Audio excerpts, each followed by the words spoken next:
આ આંખો નમ બની ગઈ છે। આખું ગુજરાત છે તે દુઃખી જોવા મળી રહ્યું છે, કારણ કે હજુ પણ એ જે પરિસ્થિતિ હતી એ પરિસ્થિતિમાં પોતાના સ્વજનોને ગોતવા માટેની અત્યારે આ દોડધામ છે તે આખો પરિવાર કરી રહ્યો છે।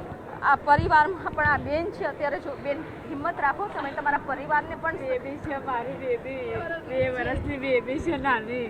ક્યાં હતી બેબી? બેબી હોસ્ટેલમાં હતી। મારા સાસુભાઈ રસોઈ બનાવે છે, મારી સાસુ ત્યાં હતી। મારી બેબી ત્યાં તમે રસોઈ બનાવતા? હા, હું ટિફિન લઈને ક્યાં હતા? હું ટિફિન અમે ટિફિન સર્વિસ છે અમારે સિવિલમાં। તમે ટિફિન લઈને નીકળ્યા હું મારા હસબન્ડ અને મારી બેબી ને મારી સાસુ રસોઈ બનાવતા હતા। તો મારી સાસુ ઉપર રસોઈ બનાવે, મારી બેબી નીચે રમ્યા જાય તો પાસે। વર્ષોથી તમારે સાસુ જોડે તમારી બેબી છે? હા, 2 વર્ષ થઈ ત્યાંથી મારા સાસુભાઈ મારું ઘોડિયું પણ હતું ત્યાં ઘોડિયું એમની એમ જ છે। આ માતા છે અને માતાનું રુદન જોઈ શકો છો કે 2 મારો નાનો બાબુ હતો 5 વર્ષનો, એ નીચે શું થયું તો નીચે રમવા આવી ગયો, એને બચાવી લીધો। નીચે ધોબી હતા ને એમને ખેંચીને એને બહાર કાઢી ગયો, પણ મારી બેબી ને મારી સાસુ ના નીકળી શક્યા। 2 વર્ષની બેબી છે અને એના સાસુ હતા। એક પરિવાર હલચલનો હતો કે જે ટિફિન સર્વિસ કરતો હતો। બેન, તમે હિંમત રાખો, તમારા પરિવારને પણ હિંમત આપો। અને અત્યારે તમે બ્લડ સેમ્પલ આપ્યું છે? આપ્યું છે। કાલની કોઈ માહિતી નહીં મારી બેબીની કે મારી સાસુની, કશી માહિતી નહીં। બેબી અને સાસુની માહિતી નથી એટલે પરિવાર છે શોધતો સિવિલ હોસ્પિટલમાં ફરી રહ્યો છે ગઈકાલથી, અને ત્યારબાદ અત્યારે સેમ્પલ છે તે આપવામાં આવી રહ્યા છે। અમે ત્યાં ટિફિન આવી તો ખબર પડી ને તો ટિફિન રિક્ષામાં મૂકીને બહાર અમે ત્યાં પણ અંદર અમને ના જવા દીધા।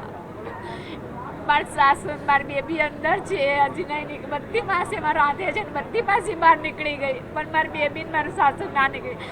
અમને જવા દો પણ નતા જવા દેતા। કેટલા લોકો હતા અંદર? બહુ જ હતા, બહુ જ। બેન, કેટલી આગ લાગે, પણ એકવાર જવા દો, જોવા દો, પણ ના જવા દેતા। સાથે બીજા પણ લોકો રસોઈ બનાવતા હતા? હા, બધા નીકળી ગયા, બધી પાસે નીકળી ગઈ। એક ખાલી મારી સાસુ મારી બેબી જ ના નીકળી શકી। છે કે એમના સાસુ એમની દીકરી છે બહાર ના નીકળી શક્યા, અને જે આખી ઘટના બની છે કોઈ અંદર જવાનું નાની બેબી છે બોલતી, કાલી બા બોલે છે, બા અમારી બા બોલવા વાળી કાલની બા નહીં આપણી મેં। આપ હિંમત રાખો બેન।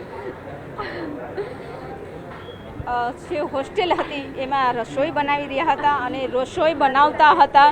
બેન છે તે ટિફિન આપવા માટે બહાર નીકળ્યા હતા, અને ટિફિન આપવા બાદ તેમની દીકરી છે તે ન મળી, તેમના સાસુ ન મળ્યા, અને એની શોધખોળ શરૂ કરી। ત્યારબાદ આજે તેઓ સેમ્પલ દેવા માટે પહોંચ્યા છે।